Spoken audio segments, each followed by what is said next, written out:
친구의 예지력과 무당의 조언으로 미래를 바꾼 결정적 이야기. 찹쌀떡과 여시풍년이라는 2007년 11월 수능 직전이었다. 남인을 제외하고 귀인과 나는 대학 진학이 아니라 취업이 목표였기 때문에 수능은 딴 나라 이야기였다. 남인은 언니가 2명 있는데 큰언니와 둘째 언니 모두 스카이 대학 중 2곳에 다녔다. 그래서 그런지 남인은 대학 입시를 앞두고 스트레스가 이만저만이 아니었다. 남인에게 언니들은 아킬레스건 같은 존재였다. 어느 날 저녁 동네에서 혼자 운동회를 열고 있을 때 귀인에게 전화가 왔다. 받자마자 귀인은 너 남인 부모님이나 언니들 전화번호 알아? 라고 소리쳤다. 내가 무슨 일인지 물어도 내 말은 듣지 않고 지금 남인네 쪽으로 갈 테니까 너도 와라고 말했다. 나는 장난으로 개꿈이네 어쩌네 하며 너스레를 떨었지만 귀인은 그냥 빨리 가 라며 진지했다. 그 진지한 귀인에게 장난 따윈 없어 보였다. 자꾸 다그치는 귀인 때문에 괜히 내 심장이 쿵쾅거렸다.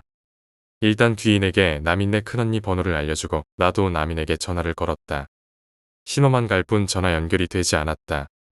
이상하다 싶어서 귀인에게 전화를 걸었지만 고객님이 통화 중이라는 안내 멘트가 나왔다. 2차로 다시 걸어도 같은 안내 멘트가 나왔다. 남인네 큰언니에게 걸어도 역시 통화 중이었다. 당장 남인네로 향했다. 난 내 눈으로 확인 안 하면 안 믿는 무딘 성격이라 그때까지만 해도 상황의 심각성을 몰랐다. 우리 집에서 남인네까지는 걸어서 20분 정도 걸렸다. 남인네 아파트 단지에 들어서자마자 구급차가 보였다. 들 것을 들고 남인네 아파트 동으로 들어갔다. 잠시 뒤 남인네 큰언니가 오열하며 들 것에 누군가를 싣고 함께 구급차에 탔다. 나 그 자리에서 주저앉았다. 온몸으로 실감하고 너무 떨려서 꼼짝도 할 수 없었다. 마침 바로 귀인이 탄 택시가 들어오고 귀인이 내렸다. 귀인을 보자마자 끌어안고 울었다. 울음이 그치자마자 귀인이 남인이 지방에서 목을 매단 것 같아라고 말했다.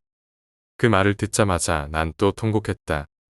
귀인은 자려고 누웠는데 누가 자기를 쿡쿡 찌르는 느낌이 났다고 했다. 눈도 안 떠지고 몸도 움직여지지 않았다고 했다. 그런데 누가 귓속말 하듯 귀에 대고 이상한 소리가 들려와서 무슨 소린가 들어보려고 집중했더니 어떤 여자가 자꾸 남인의 이름을 부르는 것 같았다고 한다. 더 귀를 기울였더니 살려줘, 살려줘라는 소리가 선명하게 들리고는 눈이 번쩍 떠졌다고 했다. 바로 남인에게 몇 번 전화를 했지만 전화 연결이 안 되자 남인네 큰언니와 친한 나에게 전화를 한 것이라고 했다. 귀인에게 이런저런 설명을 들으며 남인이 입원해 있는 병원으로 갔다. 다행히 남인은 무사했다. 남인은 자기가 미쳤었다며 죽고 싶은 생각은 아니었지만 수능에 너무 스트레스를 받아 충동적인 짓이었다고 했다. 그 이후로 남인네 가족들은 귀인을 절대적으로 신뢰하게 됐다. 그날로 남인네 큰언니는 귀인의 절대적인 지지자가 되었다. 나중에 남인이 멋지게 대학에 합격한 후 들려준 이야기로는 귀인에게 들린 여자 목소리는 자기 친엄마일 수도 있다고 했다. 지금의 엄마는 정성과 사랑으로 길러주신 엄마지만 남인을 낳아주신 분은 따로 계셨고 남인이 2살 때 돌아가셨다고 했다. 복잡한 남인네 가족사가 있었다. 그 말에 나와 귀인은 소름이 끼치고 믿기 힘들었지만 귀인은 아무 말도 하지 않았다. 지금은 해프닝으로 끝난 일이지만 남인이 그때 조금만 더 늦었다면 지금 남인이 살아있지 않았을 거라고 생각하면 소름이 끼친다. 남인은 이 일 이후로 귀인을 절대적으로 신뢰하게 되었다. 그날 밤 남인이 집에 아무도 없이 혼자였고 큰언니도 외박 중이었지만 귀인의 전화 덕분에 남인이 살아난 것은 확실했다. 이 일은 2008년 9월에 있었다. 내 생일 해먹기 얼마 전이었다. 남인을 제외하고 귀인, 광인, 나는 대학 진학 대신 취업을 목표로 했다. 귀인과 광인은 졸업 후 무엇을 할지 뚜렷한 계획이 있었지만 나는 그러지 못했다. 친구들이 각자 일에 열심일 때 나는 집에서 빈둥거리며 인터넷에 댓글이나 달고 있었다. 게다가 살도 많이 쪄서 더 비참했다. 그런 내가 너무 한심하게 느껴졌다. 당연히 고졸밖에 못한 나는 남들보다 취업이 어려웠고 대학 다니는 친구들이 너무 부러웠다. 맨날 답답하고 꿍에 있던 내가 취해 보였는지 사촌언니가 야, 네 친구 뒀다 뭐하냐? 라고 했다. 우리 사촌언니도 귀인의 절대적인 지지자 중 한 사람이다. 사촌언니는 오래 만난 남자친구가 있었는데 그 남자가 집안 사정도 안 좋고 가진 것도 없고 직업도 없었다. 맨날 헤어진다고 울었다. 맨날 헤어지지 못하고 보는 내가 답답해서 귀인을 만나게 해줬다. 그때 귀인은 우리 언니와 어색하게 인사 나누고 건넨 첫 마디가 헤어지지 마세요. 뱃속의 아가는 어쩌려고요. 라는 것이었다. 순간 나는 아웃사이더가 되고 언니는 귀인 옆에 붙어서 어머라고 외치며 더 말해보라고 보챘다. 귀인은 헤어질 운명도 아니라서 주물주가 선수쳤네요. 둘이 같이 있어야 돼요. 라고 했다. 그러니까 주물주는 아기를 선물하는 존재인데 헤어지면 안 되니 언니에게 임신을 시킨 것이라고 했다. 그 이후로 그 남자가 지금의 형부가 되었다. 당시 언니는 임신 사실을 혼자만 알고 있었다고 했다. 심지어 형부도 몰랐다고 했는데 귀인이 단박에 그 얘기를 했으니 얼마나 놀랐겠는가. 내 친구 이 정도 스펙 있는 사람이다. 나는 지금도 귀인의 능력을 겪을 때마다 내가 꿈꾸는 것 같다. 사촌 언니는 귀인에게 내 속마음을 안 보여줬던 건 아니었다. 귀인은 자기 능력을 과시하지도 않고 숨기지도 않았다.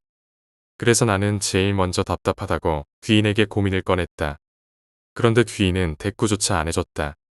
내가 취업은 언제쯤 될까 물어보면 기다려라고 했고, 우스갯소리로 나 재수해서 대학 갈까? 라고 하면 기다려라고 했다. 아니, 내가 무슨 훈련받는 개도 아니고 계속 기다리라고만 하니 답답해서 미칠 노릇이었다. 그럼 무당한테나 가보던가. 라는 사촌 언니의 무심한 말이 내 귓구멍에 꽂혔다. 문제는 점집을 어디로 가야 할지 막막했다. 인터넷도 검색하고 소문도 듣고 어찌어찌해서 찾아간 곳이 죽는 날짜와 시간을 맞춘다는 용한 무당이었다. 그런데 막 20살 된 여자애가 혼자 점집을 간다는 건 너무나 두려운 일이었다. 그래서 나는 광인을 꼬셨다. 광인은 겁이 없는 멋진 친구였다. 아무튼 광인을 얻은 나는 그 점집으로 갔다. 점집에 들어가니 밖에서 접수 보는 아주머니도 따로 있었다. 엉덩이가 빠질 정도로 30분을 기다린 끝에 무당님이 계신 방으로 들어갔다. 점집 한 번씩 가보신 분들은 알겠지만 향 냄새가 진하게 난다. 절에서 나는 향 냄새와는 다른 것 같았다. 무당님은 온화하게 생기셨다. 나는 TV에서 봤던 것처럼 눈이 쫙 찢어지고 빨간 로즈를 바르고 계실 줄 알았는데 그냥 지나가다 흔히 볼 수 있는 동네 아줌마 같았다. 그때 광인 핸드폰 벨이 크게 울렸다. 광인은 죄송합니다. 하고 전화를 받으러 나갔다. 나는 그 순간 다시 긴장했다. 왜냐면 그 착해 보였던 무당 아줌마 눈이 날카로워져서 광인 동선을 따라가고 있는 걸 봤기 때문이다. 광인이 나가서 문을 닫자마자 무당 아줌마가 고개를 확 돌리더니 시선이 나한테 꽂혔다. 나는 본의 아니게 그 무당과 눈이 마주쳤다. 심장이 약했으면 나 심장마비로 삐뽀삐뽀 탔을 것이다. 나는 급히 무건 수행을 했다. 그런데 무당님은 내가 만만한 걸 척 보고 아셨는지 뚫어져라 나를 보고 계셨다. 그때 흘린 땀방울들을 잊을 수 없다. 얼마 지나서 광인이 들어왔다. 방금 전화한 애 누구냐? 라고 무당 아줌마가 말했다. 친구요. 친구 누구? 그냥 친군데. 신기하네. 이제 점 좀 볼 수 있을까요? 네가 보려고. 너는 안 돼. 왜 안 돼요? 넌 들추면 안 되는 상이야. 그냥 기다려. 무당 아줌마가 귀인과 똑같은 말을 했다. 겉보다 너 방금 전화 왔던 친구 지금 오라 해봐. 나는 밖에 나가 있던 광인에게 야, 니 누구랑 전화했는데? 라고 물어봤다. 귀인이라고 광인이 대답했다. 광인은 기독교였다. 나와 남인처럼 귀인의 능력을 열렬히 믿지는 않지만 자기가 확인한 귀인의 능력을 부정하지도 않았다. 또 광인은 가끔 내게 오빠 같은 친구였다. 별명에서 말하듯 겁도 없는 친구였다. 그런 광인이 이 모든 상황을 받아들이는 얼굴을 하고 있었다. 광인 얼굴에는 나 지금 개쫄았음이라고 써 있었다. 무당 아줌마의 성화에 우리는 밖으로 나와 귀인에게 전화를 걸었다. 무서웠다. 화장실 가서 변기에 앉아도 오줌은 안 나오는데 바지 올리면 또 오줌이 마려운 그런 기분이라고 표현해야 할까? 다 필요 없고 그냥 무서웠다. 저 무당이 그렇게 용하다고 소문이 났다더니 어떻게 전화만으로 귀인을 알아본 건지 이해가 안 갔다. 우린 귀인에게 전화해서 자초지종을 설명하고 위치를 알려줬다. 귀인은 흔쾌히 와주겠다고 했다. 나 같으면 성질내고 당황하고 겁부터 먹었을 텐데 귀인은 섬뜩할 정도로 침착해 보였다. 1시간도 안 돼서 귀인이 도착했다.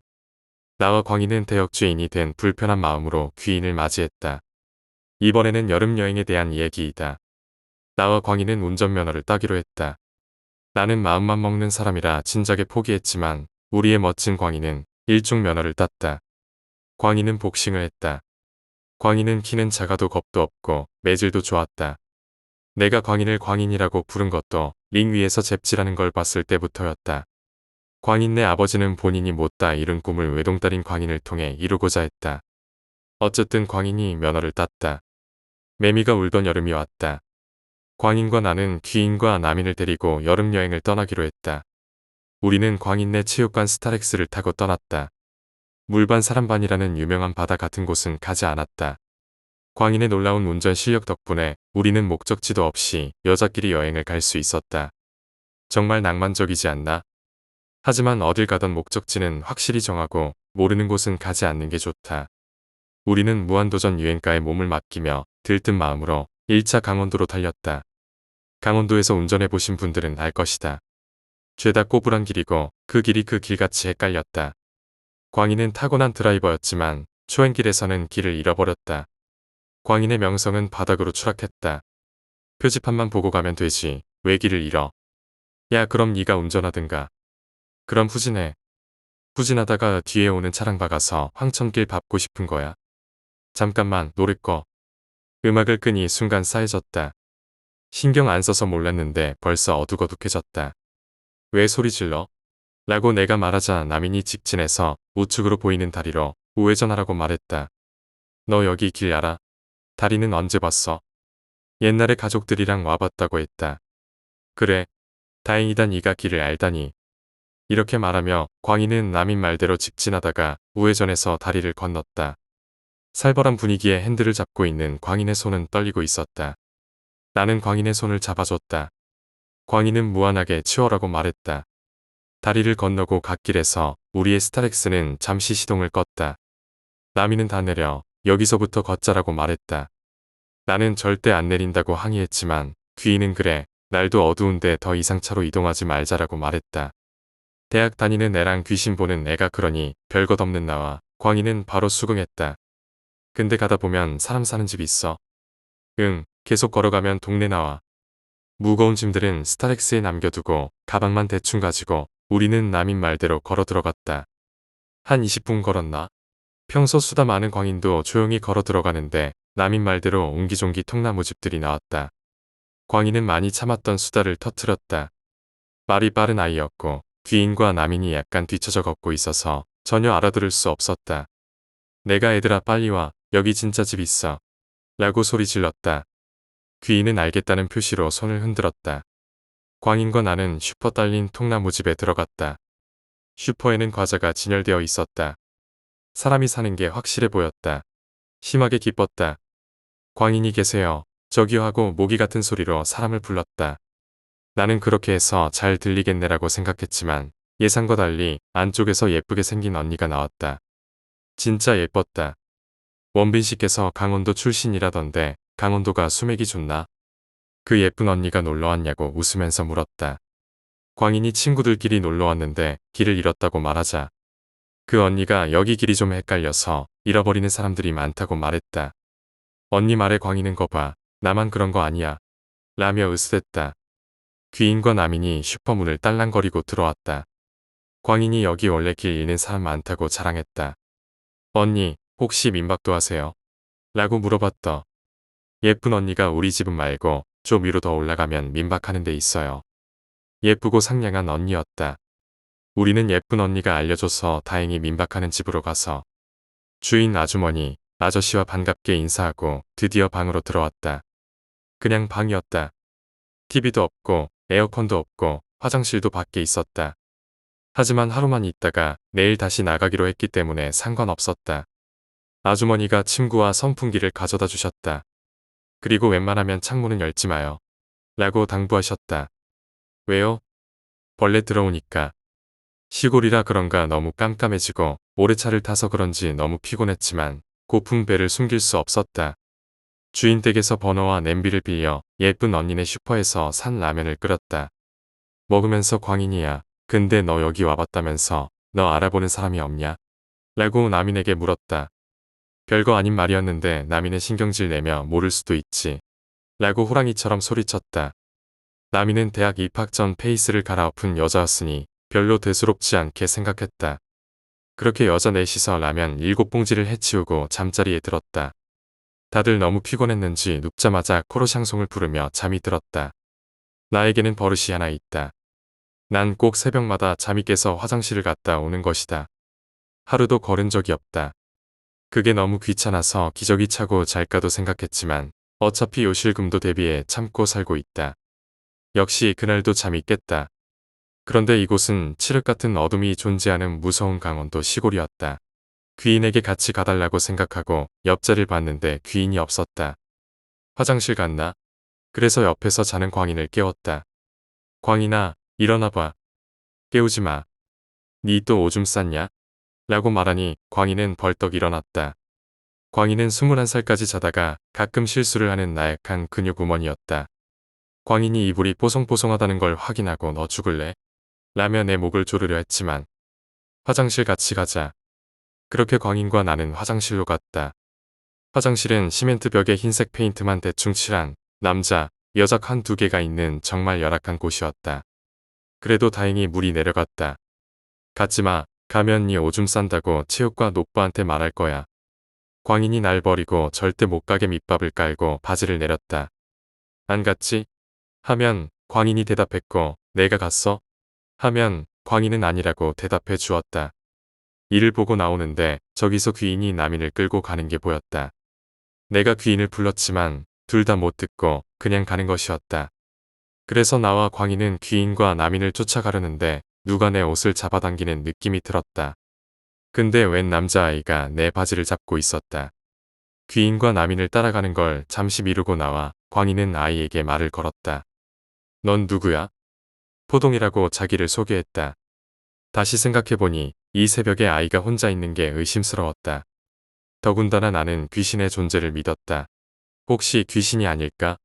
라고 생각하니 방금 오줌 싸고 나왔는데 내 방광엔 아직 바지에 지릴 만한 양이 남아있을 것 같았다. 그런데 광인이 니 되게 포동포동하다. 귀엽네 라고 포동이에게 말을 걸었다. 다행히도 포동이는 살아있는 애였다. 내가 포동이에게 왜 나왔냐고 묻자 포동이도 오줌 싸러 나왔다고 대답했다. 내가 너 혼자? 라고 묻자 포동이는 혼자 화장실 가는 게 뭐가 이상하냐며. 그럼 너는 뭐가 무서워서 친구 데리고 나왔냐는 눈초리로 날 바라봤다. 내가 니네 집 어딘데? 라고 묻자 포동이는 손가락으로 예쁜 언니네를 가리켰다. 우리는 포동이에게 집으로 가라고 말했다. 하지만 포동이는 누나랑 더 놀고 싶다고 했다. 그래서 광인이 포동이 손잡고 앞장섰다. 나도 무서워서 광인의 남은 손을 잡고 싶었지만 난 10세 이하가 아니라서 짤당했다. 그렇게 귀인과 남인을 찾고 있는데 어디에도 없었다. 광인은 애들이 어디서 지들끼리 뭐 먹고 있는 거 아니냐고 의심하기 시작했다. 그때 멀리서 귀인 목소리가 들렸다. 가라고. 나와 광인은 소리가 들린 쪽으로 뛰어갔다. 통나무 동네는 통나무집이 옹기종기 모여 있었다. 앞쪽으로는 전부밭이고 뒤쪽으로는 호랑이 나올 것 같은 어둡고 무서운 산이었다. 소리가 난 곳은 산 쪽이었다. 허겁지겁 달려갔더니 남인은 바닥에 앉아있고 귀인은 서서 남인한테 화내고 있었다. 상황 파악이 안 돼서 우리는 얘네가 싸우는 줄 알고 말렸다. 내가 귀인 팔을 잡았는데 귀인이 건들지 마. 라고 했다. 근데 남인이 우리와 같이 있던 포동이를 보더니 다가왔다. 포동이는 겁먹어서 광인 뒤로 숨었다. 남인이 무섭게 자꾸 포동이에게 다가갔다. 너 왜 지랄이야? 얘 쫄랐잖아. 하지마. 라고 광인이 소리쳤다. 그때 남인이 포동이를 붙잡고 포동아라고 불렀다. 남인이 포동이 이름을 아는 것이었다. 귀인이 안 가면 나 걔한테 나쁜 짓 할 거야. 라고 하니까 남인은 귀인을 살벌하게 찌려봤다. 그때 알았다. 남인한테 누가 씌었구나. 귀인은 포동이에게 애기야. 그 누나한테 아빠 안녕히 가세요라고 해. 포동이가 왜 라는 눈으로 귀인을 쳐다봤지만 귀인 표정은 무섭고 단호했다. 포동이는 아빠 안녕히 가세요. 라고 했다. 그러자 남인은 포동이네 아빠는 포동이를 안았다. 남인은 침을 질질 흘리고 맥없이 주저앉았다. 포동이는 울지도 않고 주저앉은 남인을 껴안고 있었다. 귀인은 남인 입가에 침을 닦아주고 부축하면서 방으로 갔다. 나와 광인은 포동이를 데려다주고 방으로 돌아왔다. 방에 들어가 귀인에게 무슨 일이냐고 궁금해하며 물었다. 귀인은 남인 몸에 들어온 건 포동이 죽은 아빠였다고 했다. 남인 몸에 들어온 건 우리가 스타렉스에서 다리를 건너기 전이었다고 했다. 남인이 노래 꺼라고 할 때였던 것이다. 그때 남인 얼굴에서 포동이 아빠 얼굴이 겹쳐 보였다고 했다. 내리라는 포동이 아빠 말을 거절하면 포동이 아빠가 못되게 굴까봐 내리자는 말에 맞장구를 쳐준 것이라고 했다. 그렇게 나와 광인이 앞서갈 때 포동이 아빠가 먼저 넌 내가 보이지? 라고 했다고 한다. 귀인은 네, 보이네요. 라고 대답했다고 한다. 귀인은 퇴마의식 같은 건 못한다. 그냥 대화로 설득만 할 수 있는 게 없었다. 귀인은 우리가 놀랄까봐 말도 못했던 것이다. 포동이 아빠는 악의 없이 그냥 단지 이쁜 언니랑 포동이를 보고 싶었던 것이었다. 포동이를 안아주고 싶었던 것으로 보였다. 포동이네 가족은 2년 전에 이곳으로 귀농했는데 포동이 아빠는 1년 전에 병으로 죽었다고 했다. 그동안 귀인같이 영가를 보는 존재를 기다린 것 같았다. 우리는 남인이 자는 동안 주인 아저씨한테 부탁해서 남인을 스타렉스로 옮겨 넣었다. 나중에 포동이가 말할지도 모르지만 이쁜 언니에게도 말하지 않기로 했다. 날이 조금씩 밝아 주위가 파란색이었다. 귀인은 남인이 아무것도 기억 못할 거라고 했다. 내가 자기 발로 걸어오고 라면까지 먹었는데 그걸 몰라? 라고 물었지만 스타렉스에서 눈을 뜬 남인은 뭐야? 우리 차에서 잤어? 나 언제 잠들었지? 라고 말했다. 정말 신기해서 뒤로 넘어갈 뻔했다. 그래서 남인은 자기가 잠깐 포동이 아빠였다는 것을 아직도 모른다. 그러고 우리는 거기를 벗어나서 또 밥을 먹었다. 나도 기가 막히고 코가 막히는 일이지만 귀인 같은 친구랑 있어보지 않고는 내 마음을 모를 것이다.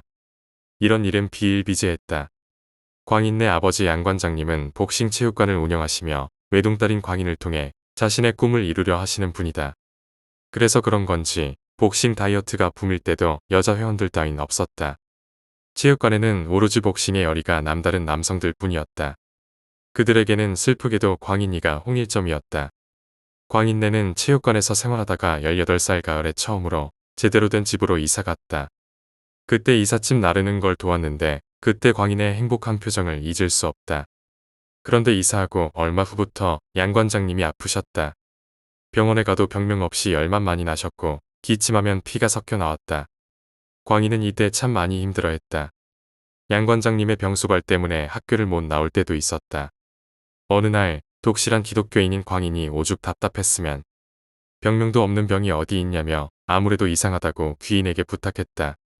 지금 집으로 이사간 후부터 양 관장님이 아프기 시작한 것 같다며 뭐라도 시인 것 같으니 봐달라고 했다. 그래서 학원에 끌려 사는 남인만 빼고 귀인, 광인, 나 셋이 광인네 집으로 갔다. 광인네 집 구조를 대충 설명하자면 현관에 들어서면 오른쪽에 화장실, 왼쪽에 안방, 안방 바로 옆에 광인방이 있었다. 그리고 거실 겸 부엌, 싱크대와 TV가 마주보고 있는 구조였다. 거실에 들어서자마자 끙끙 앓고 계신 양 관장님을 보고 내 마음도 아팠다. 원래 마른 체형의 배만 나오셨는데 살이 빠져서 배만 더 나와 보였다. 양 관장님을 보고 마음 아파하는 그때 귀인이 양 관장님을 보자마자 다급한 목소리로 아저씨 잠자리 옮겨 빨리 라고 소리쳤다. 광인은 왜 울아빠 원래 저기서 자는데 라고 했지만 귀인이 빨리 옮기라고 역정을 냈다. 광인은 귀인 말에 일단 아빠 방에 가서 자라며 양 관장님을 부축했다. 양 관장님이 나약해져서 가벼웠던 것인지 광인에게 모르는 힘이 있는 건지는 아직도 미스터리하다. 광인이 안방으로 양 관장님을 옮겨들인 후 귀인에게 뭐 때문에 그러는데? 라고 물었다. 귀인은 아무 말 없이 양 관장님이 계신 안방문을 닫고 싱크대 쪽으로 갔다. 우리가 거실로 처음 들어설 때 양 관장님은 싱크대에 베개를 대고 누워 계셨다. 대부분의 가정집에서는 싱크대 밑에 하부장 문짝에 칼을 꽂아 보관한다. 양 관장님 머리 바로 위로 날카로운 칼날이 아래로 향하고 있었다. 이사한 후로 매일매일 그 자리에서 그렇게 주무셨던 것이다. 귀인은 그래서 양 관장님이 이유 없이 아프신 거라고 했다. 광인은 칼을 하부장 깊숙이 넣고 열받는다고 칼 꽂는 거치대를 맨손으로 뜯어버렸다. 그 뒤로 양 관장님은 나아지셨다. 병원에서도 모른다던 병을 귀인이 해결한 것이다. 양 관장님은 귀인 덕분에 살아났다는 것을 알고 귀인에게 30년 동안 복싱을 무료로 배울 수 있는 혜택을 선물하셨지만 귀인은 아직 단 한 번도 그 혜택을 누리지 않았다. 나는 양 관장님의 손짓 발짓 모든 것에 열광하지만 귀인은 양 관장님이 많이 부담스럽다고 했다. 이번에는 내가 다니던 회사 이야기이다. 내가 다니던 회사는 조그마한 의류업체였다. 외국에서 헐값에 수입해 온 의류들을 메이드 인 코리아로 탈바꿈하여 다시 외국으로 역수출하는 곳이었다. 고등학교 졸업하고 할 일 없이 빈둥거리는 날 업신여긴 사촌형부가 소개해줘서 낙하산 취직을 한 것이었다. 대단하고 유명한 회사는 아니었지만 고졸인 내겐 퇴직금도 주고 주 5일 근무라서 갖출 건 다 갖춘 귀한 직장이었다. 그런데 우리 회사가 수입하는 과정 때문에 외국으로 나가는 경우가 잦았다. 김 대리는 중국어를 좀 했다. 그래서 중국은 김 대리 담당이었다. 나는 원래 외국 나가고 그런 거 못했다. 주로 내 업무는 복사하거나 사무실에서 전화받고 잡일이 없고 가끔 라벨 작업 심부름도 갔다. 여름 시즌 시작할 무렵 우리 회사는 4월부터 여름 준비를 했다. 때는 3월이었다. 내가 그냥 입버릇처럼 실장님에게 나도 외국 가보고 싶어요. 라고 흘려 말했었다. 그리고 일주일쯤 있다가 사장님이 김 대리랑 이번에 중국을 다녀오라는 것이었다. 사장님이 여권은 있지? 라고 할 때 눈이 튀어나오게 고개를 끄덕였다. 와, 드디어 내가 벌써 이 회사에서 제대로 된 일을 하는구나 싶었다. 나는 근데 갑자기 왜 저를 이라고 물었다. 처음엔 실장님이 사장님에게 말해준 줄 알았는데 알고 보니 김 대리가 추천해서 뭐 한 번쯤 가보는 것도 나쁘지 않지. 라고 실장님이 말씀하셨다. 그땐 김 대리한테 절까지 할 뻔했다. 잠깐이나마 김 대리를 좋게 생각했던 내 뇌에 보톡스를 맞추고 싶다. 그렇게 나는 김 대리 추천으로 3월 말쯤 중국으로 떠났다. 아직도 내 입을 뜯어버리고 싶은 한마디는 김 대리님 고맙습니다. 이 말이다. 그리고 이때부터 이 인간과 악연을 맺는 발판이 될 줄이야. 외국 나갈 때 회사에서는 비행기 값과 숙소비는 대주었다. 하지만 가이드비와 식비는 알아서였다. 다행히 김 대리가 중국어를 잘해서 가이드비는 필요 없었다. 나는 처음 가는 거라 아무것도 몰랐다.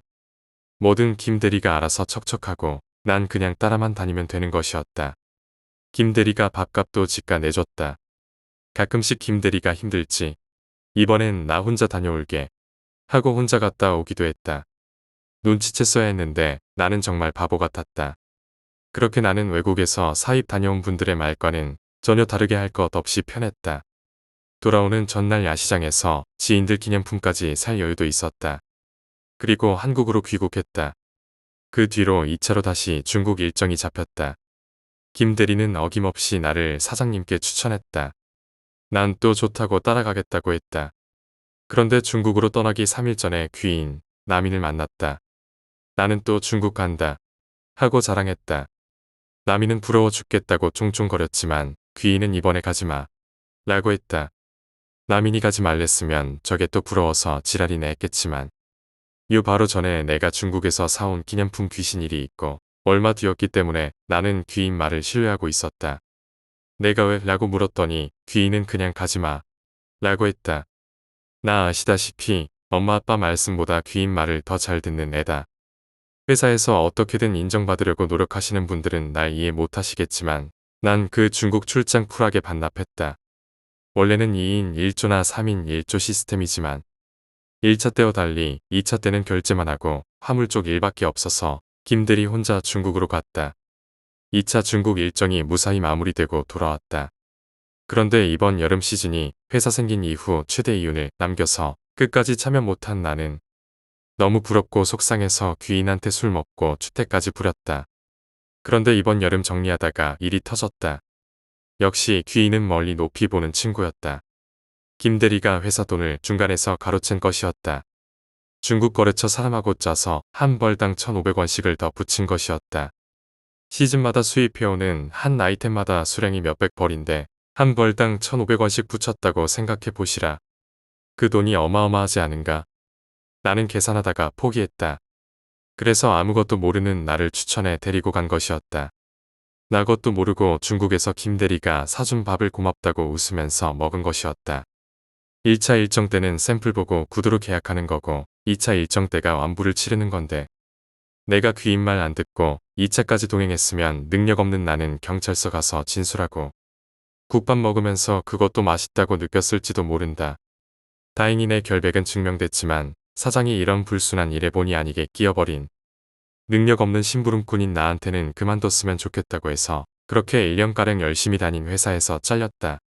그런데 더 열받는 건 김 대리가 그동안 회사에 남긴 이윤이랑 이번 여름 시즌에 남긴 엄청난 이윤 때문에 사장이 김 대리를 신고도 안 하고 앞으로 지켜보겠다고 가로챈 돈만 돌려받고 자기 선에서 봐줬다는 것이다.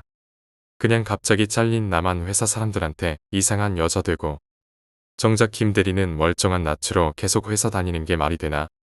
나는 김 대리 미끼였다. 이제 왜 내가 김 대리 죽여버리고 싶고 씹어먹고 싶고 저주하는지 이해되나? 김 대리한테 정말 복수하고 싶다. 난 매일매일 복수할 생각뿐이다. 오죽하면 김 대리를 광인내 스타렉스 뒤에 묶어서 질질 끌고 다니는 잔인한 꿈도 꿨다. 귀인은 이참에 나보고 다시 공부해서 대학 가라고 했다. 귀인 말대로 다 하고는 싶지만 나 대학의 대자도 생각해 본 적 없고 내겐 대학은 공포 그 자체였다. 아무튼 여기까지가 김 대리와 얽히고 설킨 억울한 이야기다. 아마 김 대리가 나한테 미안하다고 진심으로 사과했더라면 이 정도로 증오하진 않았을 것이다. 난 사람 미워하고 그런 거 잘 안 하는데 김 대리는 용서할 수가 없다. 부숴버릴 거야. 중국 출장 때 기념품에 얽힌 이야기를 해보겠다. 한국에 돌아오기 전 난 엄마, 아빠, 동생, 귀인, 남인, 광인에게 줄 기념품을 사야 했다. 마침 숙소에서 10분만 걸어가면 야시장이 있다고 숙소 주인 딸인 남분이가 알려줬다. 남분이는 조선족이었다. 사실 난 혼자 다니는 거 싫어한다. 특히 말도 안 통하는 중국에서 혼자 다니면 혹시 국제 미아라도 돼 성시퍼 남분이에게 같이 가자고 꼬셨다. 남분이 앞세워 야시장으로 갔다. 내가 남분아 진짜 여기 바퀴벌레도 튀겨 먹어? 라고 물으면 남분이는 먹을래? 라고 대답했고 또 남분아 저 꿀꿀이죽 같은 건 뭐야? 라고 물으면 남분이는 먹을래? 라면 알 경악하게 만들었다. 그때 배운 건 이 사람들이 우리가 길에서 떡볶이 먹는 것처럼 아무렇지 않게 먹는 거니 내가 혐오 떨면 안 되겠다고 생각했다. 그렇게 남분이랑 이거저거 구경하면서 돌아다니는데 진짜 예쁜 팔찌가 내 눈에 띄었다. 남분아 이거 봐 엄청 예쁘다. 난 한 곳에서 몰아서 사는 경향이 있는데 거기서 싹 다 샀다. 아빠 건 돼지 모양 잿더리, 엄마 건 동그란 옥이 매달린 목걸이, 동생 건 끈을 엮은 팔찌, 귀인이랑 남인이랑 광인 건 딱 봐도 메이드 인 차이나스럽게 생긴 똑딱 잠글 수 있는 쇠로 된 팔찌를 샀다. 생김새는 비슷해도 무늬는 다 달랐다. 그렇게 떠나는 날 남분이를 울리고 난 한국으로 돌아왔다. 가족들에게 기념품 수여식을 마치고 광인이랑 남인을 만나러 갔다. 광인이 내가 풀어놓은 기념품에 개떼처럼 달려들어 제일 먼저 자기 맘에 드는 무늬를 골라 바로 팔목에 꼈다. 광인은 이거 엄청 촌스럽다. 라고 말했지만 매우 만족스러운 표정을 지었다. 내가 귀인은 이라고 묻자 남인이 아버지 지방 출장 가시는 거 따라가서 오늘 늦게 나올걸. 귀인에게 바로 내 따끈따끈한 기념품을 전해줄 수 없다는 아쉬움을 접어두고 친구들과 빠이빠이하고 집으로 돌아왔다. 그리고 밤 11시쯤 광인한테서 미친 듯이 전화가 왔다. 전화 너머 광인은 미친 듯이 울고 있었다. 내가 왜 그래? 왜? 라고 묻자. 광인은 다 필요 없고 빨리 체육관으로 와. 똥기름에 튀겨버리려나. 나 밤 11시에 친구가 부른다고 잘도 나가는 애였다. 다음날 출근 압박 따위 없었다. 바로 광인네 체육관으로 갔다. 체육관에 들어갔더니 광인이 링 옆에 쭈그려 앉아 있었다. 내가 야, 니 왜 이 시간에 여기 있어? 라고 묻자. 광인이 눈물 콧물 범벅된 얼굴로 이거 안 풀린단 말야. 라고 내가 준 기념품 팔찌를 찬 팔목을 내보였다.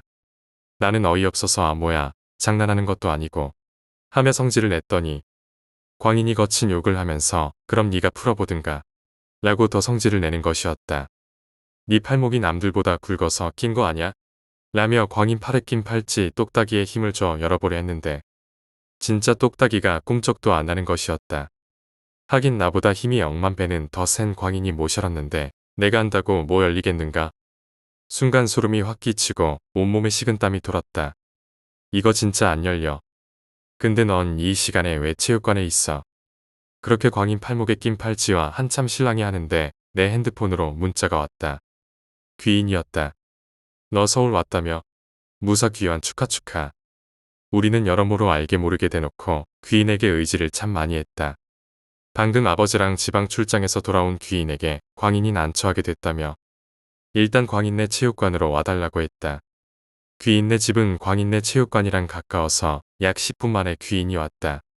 귀인과 눈이 마주치면 없던 죄도 만들어서 말하고 싶어지고 괜히 오줌, 똥 못 가리는 나약한 인간이 된 기분이 든다.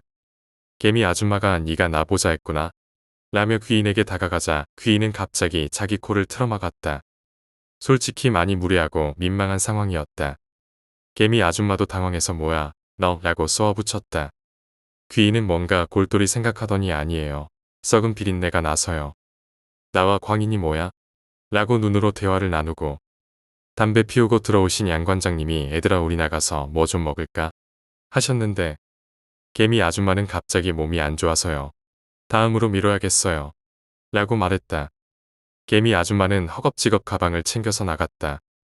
양 관장님이 놀라서 쫓아나가려 하자 귀인이 양 관장님 앞을 막아섰다. 양 관장님은 벙찐 표정을 짓고 얼음이 되셨다. 내가 지금 저 개미상을 따라가면 안 되지. 그래, 네가 나가지 말라면 나가지 말아야겠구나. 하는 얼굴로 보였다. 귀인은 저 아줌마가 먼저 아저씨 떠난 거니깐 귀는 깔끔하겠네요. 라고 근본도 없는 말을 했다. 양 관장님은 조심스럽게 물음표를 던지셨다. 귀인은 소름 돋는 이야기를 꺼냈다. 아저씨, 죄송한데요. 저 아줌마 목에 뱀 두르고 있어요. 광인이 개미상 아줌마를 만나고 왔다고 했을 때 귀인은 광인에게서 약간씩 풍기는 썩은 비린내를 맡았고 아마 원인이 개미상 아줌마일 거란 꺼림칙한 생각이 들어서 개미상 아줌마를 만나겠다고 한 거라고 했다. 그리고 귀인이 광인과 슈퍼에 들려 집으로 들어왔을 때 내 손을 잡고 있는 아줌마 목에 매달려 있는 뱀이랑 눈이 마주쳤는데 그 뱀이 표독스럽게 혀를 양쪽으로 쫙 찢고 낼름거리고 있었다 했다. 개미 아줌마가 가까이 다가오자 광인에게서 묻어났던 썩은 냄새가 확 났고 그게 뱀 비린내였다는 걸 알았다고 했다. 뱀은 엄청 깔끔 떠는데 뱀이 자기의 냄새를 맡은 귀인의 반응에 자존심이 상했고 귀인을 피하려고 개미 아줌마의 목을 더더 감싸고 졸랐다고 한다. 뱀이 목을 조르고 있어서 개미 아줌마 얼굴빛이 유난히 창백했던 것 같다. 귀인의 말을 들은 양 관장님은 개미 아줌마를 도와줄 방법은 없냐고 물었고 귀인은 양 관장님께 그냥 엮이지 말고 몸을 사려 해요. 라고 말했다. 광인은 개미 아줌마가 양 관장님께 연락도 안 한다고 조아라 했지만 양 관장님은 한동안 기운이 없어 보이셨다. 마음을 얼마나 주셨길래 다리 알 인사도 안 보여주시고 체육관 가면 왔니? 가니? 라며 보는 사람까지 맥 빠지게 하셨다. 그렇게 2주쯤 지났나? 대뜸 양 관장님이 귀인에게 밥을 사야겠다며 유난을 떨었다. 개미 아줌마가 양 관장님께 체육관을 정리하고 내자던 고깃집이 이중계약으로 그 누구의 소유도 아니었고 사기당한 사람이 여럿 있다는 것이었다. 개미 아줌마는 세상 물정 모르는 중년 남자를 꼬셔서 공인중개사랑 짜고 이중계약 사기를 치고 다녔다고 한다. 양 관장님은 개털될 뻔했다. 광인이 아빠, 다행이다. 내가 그 아줌마 싫다고 했지? 라고 했더니 양 관장님이 사실 예치금으로 500만 원 줬다고 했다. 광인이 용가리 불꽃 뿜으면서 뭐라 했더니 몇천만 원 잃을 뻔했는데 500만 원으로 액땜한 거라며 그렇게 양 관장님의 이른 봄 같은 사랑은 사기극으로 끝났다.